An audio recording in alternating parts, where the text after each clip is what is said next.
नमस्कार साथियों, हमारे लाइव सेशन में आपका स्वागत है। और हमारा गौरव जो है गोचर है, ये अधिकतर बार हम सुनते हैं, लोग इस बात का जिक्र भी करते हैं। और इसको लेकर के ये वही धरा है जहां पर बड़े बड़े धरने दिए गए, प्रदर्शन किया गया और कोशिश और कवायद यही रही कि पर्यावरण को बचाया जा सके, पर्यावरण को सुरक्षित रखा जाए। और देखिए, हमारी जो ये धरा है अपनी संस्कृति से जितनी जुड़ी हुई है उतनी अपने पर्यावरण से जुड़ी हुई है। चाहे जीव जंतु हो, चाहे पौधे हो, हम उनको अपने परिवार का सदस्य मानकर पालते हैं, पोसते हैं। पर अभी वर्तमान में आप लोग इसी को लेकर के एक बड़ा धरना दे रहे हैं। क्या ऐसी मजबूरियां आ गई कि आपको अपने ही पर्यावरण को बचाने के लिए धरना देना पड़ रहा है? नमस्कार। धरना देना ये पड़ रहा है, जो RSMM लिग्नाइट माइंस कोयले की खुदान कर रही है, वो ग्राम पंचायत कोटड़ा, उनके राजस्व गांव जालेला, वो जस्ट गांव जो है लोग बैठे हैं, जमीन पहले आबाद कर ली RSMM ने। वो लोग खेतों में बचे हुए थे, वो लोग यहाँ आके बैठ गए गांव में। और गांव में जो जमीन है आबादी इतनी नहीं है, वो बाहर गौसर में बैठे थे। अब RSMM खोद रही है। तो जस्ट पहले बाड़मेर में कलेक्टर थी मीणा प्रधान, उसी टाइम उन्होंने 500 मीटर तक खुदाई नहीं करेंगे, ये जस्ट 50 मीटर तक इन्होंने खुदाई करनी शुरू कर ली है। तो ये ग्रामीण कहाँ जाएंगे? गाय है, भेड़ है, बकरी है, सब है। तो इसके लिए उनको अधिकारी बैठे हैं, उनको सोचना चाहिए ये कितनी दूर तक छोड़नी चाहिए। ये गोसर जमीन खोद रहे हैं। अच्छा, बाहर बैठे अतिक्रमण कर रहे हैं, उनको तो ये गलत मान रही है सरकार। और RSMM जो अंग है सरकार की, वो भले खोद दे।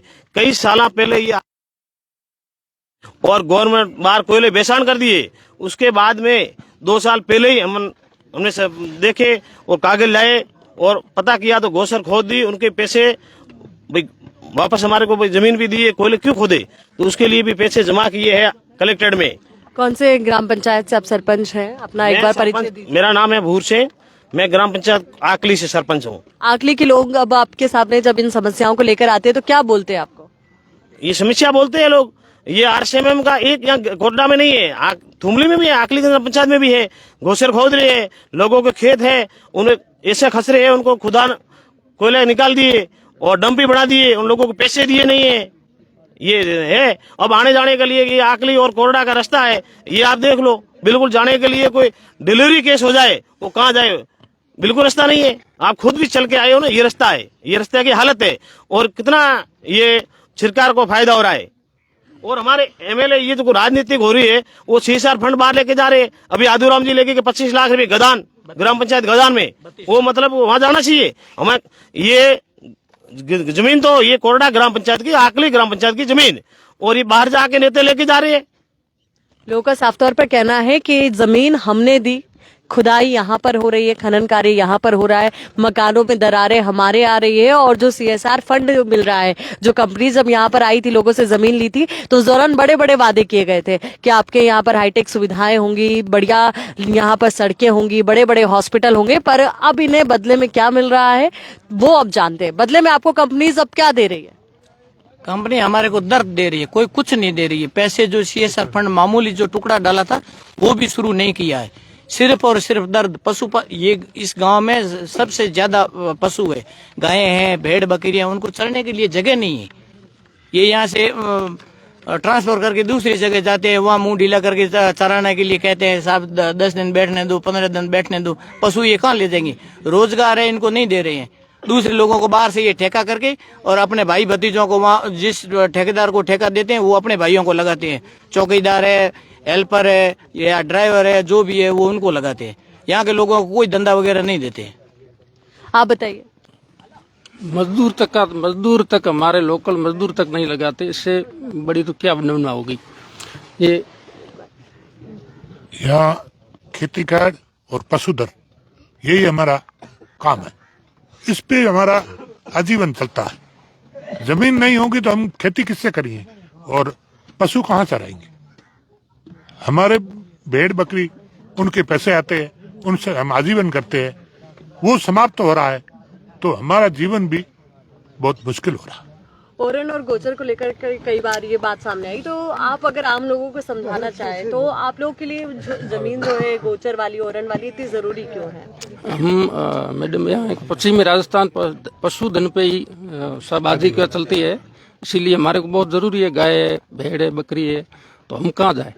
हमारे जमीन नहीं है, जब गोचर ही नहीं बचेगी तो हम पशुधन लेके कहाँ जाएंगे।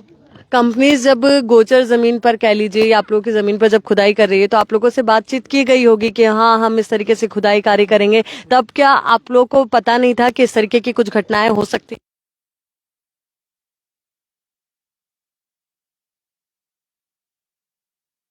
को या कोटड़ा को, लेकिन दिया सिर्फ और सिर्फ हमारे को बीमारी की सिवा कुछ नहीं दिया है। परेशानी है, परेशानी के अलावा कुछ नहीं दे रहे। आपके पास भी कुछ कागजात नजर आ रहे, क्या कुछ इसमें है, थोड़ा बताएंगे? नमस्कार, मैं सरपंच प्रतिनिधि हूँ, चौथारा मेरा नाम है। यहाँ अपन जो बैठे हैं ये ग्राम पंचायत कोटड़ा के अधीन आता है, राजस्व ग्राम जालेला है। यहाँ जो जमीन जब से ये अलॉटमेंट हुई है, ये गैर मुमकिन गोचर थी, जब से अलॉटमेंट हुई है उससे पहले लोग आबादी सेटलमेंट से पहले लोग यहाँ बसे हुए थे।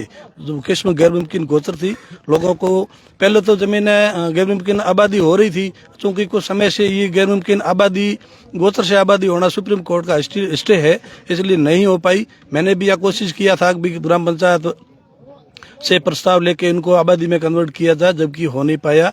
ग्रामीणों की सबसे बड़ी समस्या पहले अब जो है, गांव बिल्कुल नजदीक है, खदान है नजदीक आ गया है, ये गैर मुमकिन गोचर है। आवंटन हालांकि उनको हुई है, लेकिन इनकी शर्त पहले कलेक्टर की महोदय की भी थी और विभाग जो आरएसएम में इनकी शर्त थी कि गांव से आबादी से 500 मीटर की दूरी से बाद में हम नजदीक हम खोदान नहीं करेंगे। ये लोग अपने हठ धार्मिकता से नजदीक खोदते आ रहे हैं। इससे इस गाँव में अभी जो बारिश का मौसम आया था उसमें भयंकर बारिश हुई थी। बारिश में 2006 में भी बाढ़ आई थी, अभी बाढ़ जैसी स्थिति थी गांव में।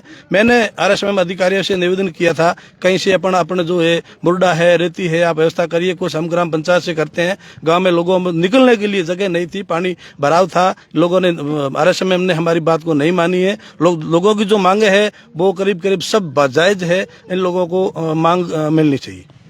कई जो आम लोग हैं वो इस मुद्दे को जो नहीं समझ पा रहे हैं, वो कई बार इस तरीके के सवाल उठाते हैं कि आप लोगों ने शुरुआती दौर में जब जमीन लेने के लिए कंपनीज आई तब दी क्यों, क्या किस तरीके के प्रलोभन गए, क्या वादे किए गए और जमीन देने का मकसद क्या था आप लोग का?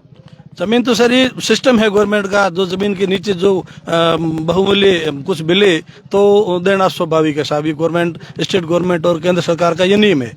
देते समय कुछ प्रावधान होते हैं, सीएसआर है, और भी उन लोगों को सेफ कैसे रखा, कंपनी का खुद का फिजिबिलिटी होती है, वो इन लोगों ने कोऑपरेट नहीं किया इन लोगों को। जबकि ये खादान बिल्कुल नजदीक है, राजस्व ग्राम जालेला बिल्कुल 500 मीटर के नजदीक है। पर्यावरण दूषित हो रहा है। यहाँ एएनएम सेंटर तक इन लोगों ने, विभाग ने भी नहीं किया, स्टेट गवर्नमेंट ने भी नहीं किया। ये सबसे बड़ी समस्या है। इस पूरे मामले को लेकर के आप लोग दोषी अगर किसी को करार दे तो किसको देंगे, कि किसकी गलती है, किसकी लापरवाही है जिसकी वजह से आज ये गांव इतना भुगत रहे? क्योंकि एक गांव नहीं है, लगभग 5 गांव इसमें शामिल है। और 5 गांव की आबादी कितनी होगी लगभग यहाँ पर? 5 गाँव होगी, 2-3 हजार आबादी है। आरएसएम में कोई दोषी 15-20 हजार आबादी। ये लापरवाही आरएसएम विभाग की है, किसी की नहीं है। इन लोगों को कोयला चाहिए, अपनी इनकम चाहिए, लोगों की कोई इनको परवाह नहीं है, किसी की गलती नहीं है, गलती सब आरएसएम विभाग की है।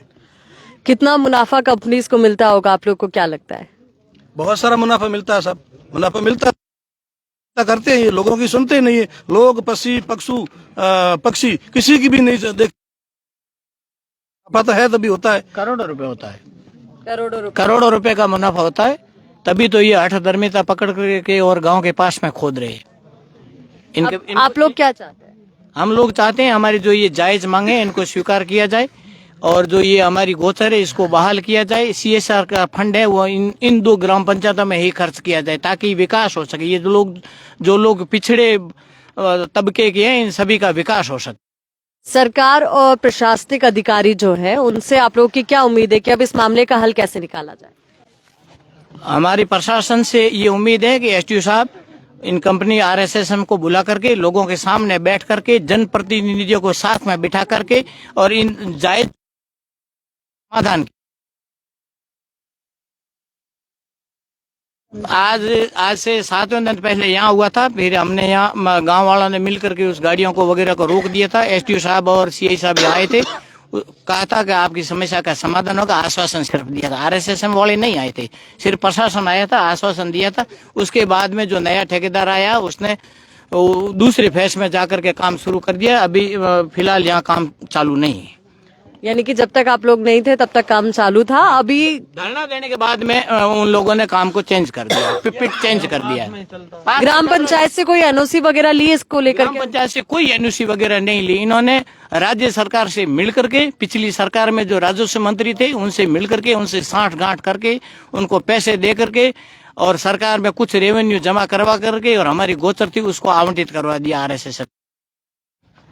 चलिए देखिए तस्वीरें भी जरा आप दिखाइएगा कि किस तरीके से वहां पर जो खनन कार्य है वो किया गया। जो लोग हैं सर, ये जब ये अलॉटमेंट जमीन जो एक्सचेंज हुई है, इनको अलॉटमेंट हुई है, उसके बदले में एक्सचेंज जो करने का होता है गैर मुमकिन गोचर को, वो एक्सचेंज जमीन हम ग्राम पंचायत कोटड़ा में देनी चाहिए थी, वो नहीं दे करके हमारे भाई साहब जो है आकली वाले, इनके वहां हम लोगों को दी है। ग्राम पंचायत कोटड़ा को गोचर जमीन आकली में देने का क्या तुक रहा साहब? ये उनकी हठधर्मिकता है, बदमाशी। थोड़े दिए, कहीं डंप पर दिए, कहीं सोनड़ी के पास में दिए, कहीं पहाड़ी पर दिए, यूं ही टुकड़ों में दिए गए, कंटिन्यू नहीं दिए। गोचर पशुओं के चरने काम आती है। ग्राम पंचायत कोटड़ा में तो है ही नहीं है। 800 बीघे की जमीन है, दूसरी पंचायत हम दिए, बारे क्या काम की साहब? कुछ कह रहे थे। हमारी जमीन 2021 में मैंने आवंटित की राजस्व मंत्री हरी चौधरी ने 800 बीघा, जो कहीं डंप पर दी, क्षतिपूर्ति की, कहीं खेजल्ले में की, कहीं सोनड़ी में की, कहीं कोटड़े की पहाड़ी पर की, इस तरीके पे की गई है। बहुत गलत की गई है आरएसएस ने जानबूझ के।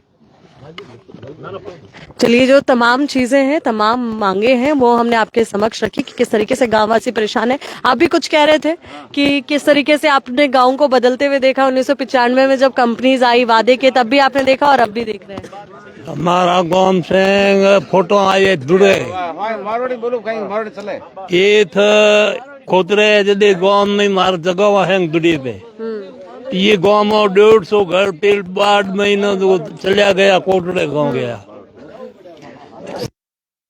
गोचर खोदे मानो दलबा दे, रात भी टाइम होने खोदे, कभी खोदे कभी खोदे। इस धुएं रे प्रदूषण में औरतों रे पेट में ना बच्चा को टूटा पोंगला हो गया है। ऐसा हमारा गांव में नुकसान हो। ये जो लोग हैं समक्ष रख रहे हैं, क्योंकि इस पीढ़ी को तो ये जितने जख्म दे रही है कंपनी, और यहाँ पर ये भी नजर आया कि जो कई और लोग हैं वो ये भी दावा कर रहे हैं कि जो बच्चे हो रहे हैं, नई जो जनरेशन आ रही है, उनमें भी कई तरीके की दिक्कतें सामने आ रही है। हाँ हुक्म, ये जो हमारा गांव जालेला है तो ये बाढ़ ग्रस्त में है, तो यहाँ तो गांव के अंदर एक टिब्बा आ गया और यहाँ इन्होंने पाल बनवा दिए, तो ये पानी आएगा जब इस गांव के अंदर आएगा तो मुझे बहुत मरने का और डूबने का भो है। तो आप सरकार के आगे हम कह रहे हैं कि ये जो हमारी गौचर है ये छोड़े, गांव से 500 किलोमीटर दूरी रखे, गांव से 500 मीटर दूरी रखे, 500 मीटर दूरी रखनी चाहिए। और हमारा जो यहाँ कोई नहीं है, कलेक्टर साहब आया, वो जिले का मालिक होता है, वो आज 7 दिन हुआ हड़ताल चल रही है, तो कोई एसडीएम या तहसीलदार भाई आके आश्वासन दे मैं कराऊंगा, कोई नहीं आता है, ना कंपनी की तरफ से ना अधिकारी। कोई कंपनी तो पैसे खाने वाली है, क्या करे, कंपनी का फायदा नहीं आया तो बहुत अच्छी बात है। तो हम ये गांव वाले कह रहे हैं कि हमारा 500 मीटर दूरी रखनी चाहिए गांव। सारे युवा यहाँ पर, कितना रोजगार आप लोग को मिला है? अब तो बढ़िया मैनेजर की बात है, ड्राइवर और हेल्पर जो होता है बिगड़ है, जो उसके लिए भी बहुत कोई योग्यता के अनुसार किसी को कोई रोजगार नहीं दिया है कंपनी वाला, जबकि हमको सुपारिश लगानी पड़ती है, एमएलए से लगाओ या कुछ बड़े अधिकारी से लगाओ, को लेके जाओ, हमें रोजगार के प्रबंधन। कुछ आपको मिली नौकरी वगैरह घर परिवार में किसी को? जी बिल्कुल कोई नौकरी वगैरह नहीं मिली, जो मूलभूत सुविधा है वो भी नहीं मिली। पढ़ाई करते हो आप लोग? कई तो ऐसे भी है बच्चे हैं, तो यहाँ पे स्कूल कैसी है आप लोगों की? सरकारी जो कंपनी की तरफ से बनाई, कोई बहुत बढ़िया स्कूल बनी यहाँ पे कंपनी की तरफ से? नहीं, कोई भी नहीं है। कोई भी नहीं बनी। और सरकारी कोई स्कूल है यहाँ पे? हाँ यहाँ पे है, दूर। कैसी है वो? अच्छी नहीं है, बन रही, बोल रहे बन रही है, नहीं बनी अभी तक। कितने सालों से बोल रहे हैं? लगभग 1 साल हो गया। 1 साल हो गया। कौन सी कक्षा में पढ़ते हो? 7वीं में। तो अभी सरकारी में जा रहे हो कि प्राइवेट में? अभी सरकारी में। सरकारी में जा रहे हो। आप बताइए क्या समस्या है युवाओं के समक्ष? बहुत सारी समस्या, घर बहुत पास में ही है, सुबह जब बरसात आती है, बरसात में ये धुआं उठता है, पूरा ही धुआं हमारे घरों में आ जाता है। और शिव जाने के लिए, बाड़मेर जाने के लिए कोई हमारे पास व्हीकल भी नहीं है और रोड भी नहीं आने जाने के लिए। पानी हमारे घरों में इकट्ठा हो जाता है और कीचड़ हो जाता है और आने जाने का कोई रास्ता ही नहीं है। और चलिए, ये तमाम समस्याएं हैं जो हमने आपके समक्ष रखी। कुछ फाइनल कमेंट आप ही से लेते हैं। मेरा नाम पन्नाराम है, हूँ पूर्व सरपंच कोटड़ा। और हमारी मांगे जो 20-25 मांगे है, ये बिल्कुल जायज मांगे है। ये मांगे जो जमीन हमारी कोटड़े की ये गई थी कोयला विभाग में, तो कानून अनुसार देनी पड़ती है। पर जो सरकार ने हमारे से वायदा लिया था कभी 500 मीटर दूरी वाला और ए फलानी सुविधा दाना रोड देवाला, नर्स क्वार्टर देवाला, क्योंकि 20 मांगे थी, 20 मांगे अभी तक एक फाइनल नहीं हुई। 1995 से अभी तक ये चल रहा है। ऐसे चल रहा है। और रोडे है तो दर हो गई। ये हमारा कहना है कि हमारे जो गांव की आबादी है ना, आबादी बढ़ रही है, तो आबादी है नहीं, कोई भी हाल से हमारी आबादी बढ़वाए और गौचर छोड़ाए। चलिए, देखिए तमाम मांगे हैं जो लोगों ने समक्ष रखी। अब देखना है महत्वपूर्ण इसको लेकर के क्या कुछ अहम तथ्य निकलकर सामने आते हैं। एक फाइनल कमेंट, एक लाइन में अपनी बात रखें। जो जमीन हमारी जो आसम ने अवाप्त की थी, उस टाइम जो इसकी रेट थी, न तो हमारे को कोई वाजिब मुआवजा दिया गया गांव को, और न हमारे को भूमिहीन हम हुए, और उनके बगैर में मतलब कोई भी हमारे को फायदा, कोई भी गांव के लिए जो सभी लोगों ने जो बताया है वो स्पष्ट रूप से सही है। और ये सब सहमत है, ये समस्या है, वाजिब है हमारी, इनकी पूर्ति हो। देखिए, 20 सूत्रीय ये प्रमुख मांगे हैं जिनको लेकर के बड़ा धरना प्रदर्शन यहाँ पर किया जा रहा है। गांववासी इसी उम्मीद में यहाँ पर बैठे हैं इस कड़कती धूप में भी, क्योंकि अभी देखें तो बाड़मेर का मौसम अभी इतना भी सुहावना नहीं बना। वैसे तो बारिश का मौसम है, पर शायद यहाँ के लोग यही उम्मीद कर रहे हैं कि बारिश ना आए तो ही अच्छा है, क्योंकि अगर ज्यादा बारिश आए तो बाढ़ की समस्या होगी। पर हाँ, ये भी है कि यहाँ पर ना पीने को पानी है, ना बिजली है, और तमाम वो जो मूलभूत सुविधाएं एक आम आदमी को कहीं रहने के लिए चाहिए वो भी नहीं है। अब देखना ये महत्वपूर्ण क्या कुछ एक्शन लिया सरकार की तरफ से, प्रशासन की तरफ से, और कंपनी इसको लेकर के क्या इसी तरीके से उदासीन रवैया बनाए रखेगी, कुंभकर्णी नींद में सोई रहेगी, या फिर कुछ एक्शन इस पर लेगी। वीडियो जर्नलिस्ट हरीश के साथ आयुषी विजयवर्गीय, द खटक, बाड़मेर।